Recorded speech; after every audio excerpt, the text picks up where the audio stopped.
बिस्मिल्लाहिर्रहमानिर्रहीम। तो दोस्तों, आज की क्लास में मैं आपको बताऊंगा कि एक्सेल में कुछ इस तरीके के क्वेश्चंस आते हैं कि आप अपने डेटाबेस में से यहाँ पर नेम के हिसाब से जो है यहाँ पर उनकी डेजिग्नेशन या उनकी सैलरी निकालनी है।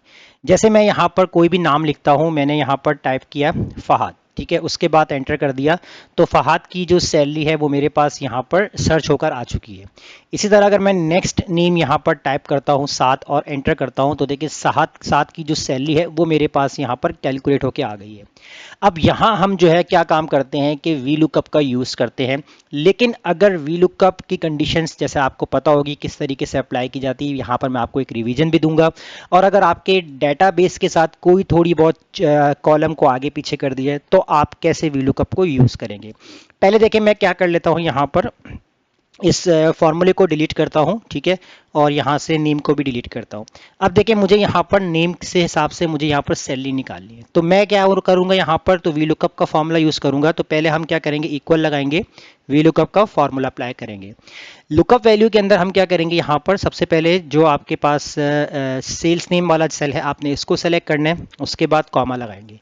अब टेबल एरे आपके यहाँ पर आपसे पूछ रहा है, तो टेबल एरे के अंदर क्या करना है। अच्छा, टेबल एरे के अंदर हम क्या करते हैं कि हम कंप्लीट अपना टेबल एरे जो सिलेक्ट कर लेते हैं, लेकिन कंडीशंस को देखते हुए करना है। अगर मैं आईडी से सिलेक्ट करता, तो अगर मैं आईडी की नेम से सेलेक्ट करता तो मुझे यहाँ पर ये पूरा डाटा इस तरह से सेलेक्ट करना पड़ता है, लेकिन मुझे यहाँ पर सर्च किससे करना है, नेम से। तो याद रखें वी लुकअप की कंडीशंस के अंदर जिस नेम से या जिस आईडी से आप सेलेक्ट कर सर्च करना चाह रहे हैं वो कॉलम आपका 1 होना चाहिए, लेकिन यहाँ पर आपके पास जो सेल्समैन है वो सेकंड पे है, तो इसलिए टेबल एरे जो है वो आपका सेकंड वाले कॉलम से आपने सेलेक्ट करना है कंप्लीट, इसके बाद नीचे तक आपने सेलेक्ट कर लेना है, तो ये आपका टेबल एरे बनेगा। क्योंकि इसमें अब जो आपकी सिलेक्शन है वो आपके पास जो सेल्समैन वाला कॉलम है वो कॉलम नंबर 1 बन जाएगा। तो ये कंडीशन आपको ध्यान में रखनी है। उसके बाद कॉमा लगाया, कॉमा लगाने के बाद कॉलम इंडेक्स पूछेगा, तो सैलरी आपके पास कौन से कॉलम है, 3 कॉलम में है, तो आपने 3 प्रेस किया, कॉमा एग्जैक्ट मैच के लिए आपने 0 लगाया और ब्रैकेट क्लोज करके एंटर कर देंगे। अब देखें जैसे ही मैं यहाँ पर कोई भी नाम लिखता हूँ, मैंने टाइप कर दी यहाँ पर हम्माद और एंटर कर दिया, तो देखिए हम्माद की जो सैलरी है वो हमें यहाँ पर सर्च होके निकल आई है। इसी तरह अगर मैं यहाँ पर जो है वो सेलेक्ट करता हूं काशिफ, मैंने जैसे काशिफ लिखा और एंटर कर दिया, तो देखिए काशिफ की जो सैलरी है वो हमारे पास इस पूरे डाटाबेस में से सर्च होकर यहां पर आ चुकी है।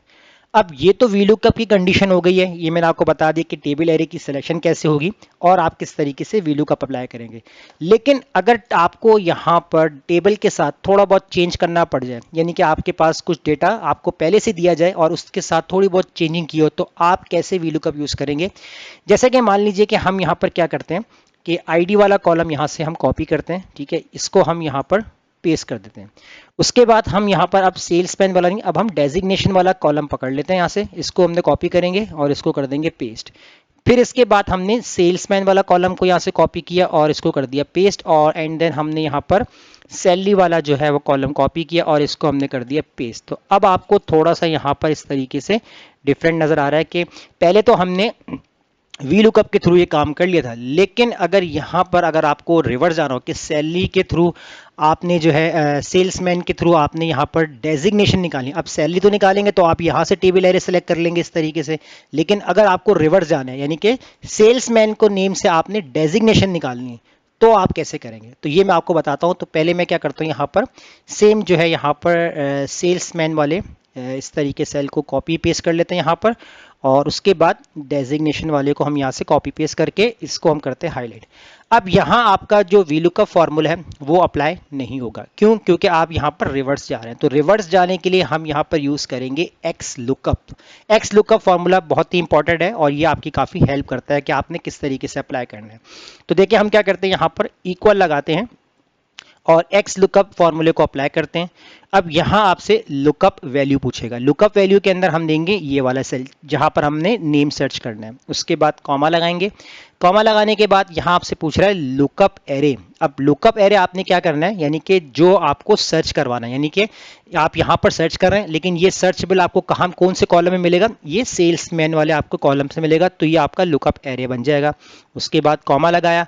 अब आपसे पूछेगा यहाँ पर रिटर्न एरे, यानी कि आपको रिटर्न में क्या चाहिए, ठीक है, तो आपको यहाँ पर डेजिग्नेशन चाहिए, तो आपने फिर यहाँ पर डेजिग्नेशन वाले कॉलम को सेलेक्ट कर लेना है।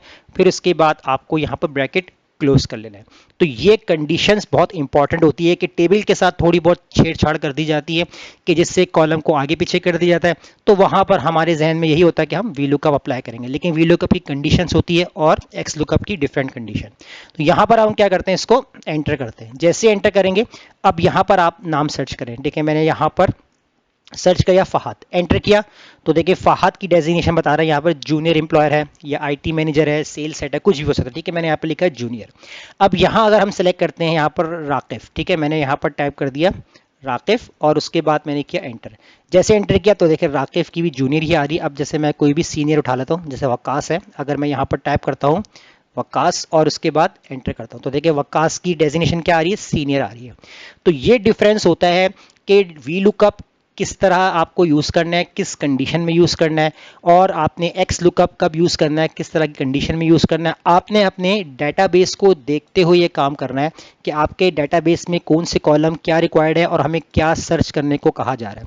इस तरह का अगर आप जो है प्रैक्टिस करेंगे और तो फिर आपका इंटरव्यू में कोई इस तरह का क्वेश्चन हो जाता है तो आप जो है इंटरव्यू भी क्लियर कर पाएंगे। तो उम्मीद करता हूँ आज का टॉपिक आपको समझ आया होगा। फिलहाल इसकी प्रैक्टिस कीजिए। मुझे इजाज़त दीजिए। अल्लाह हाफिज़।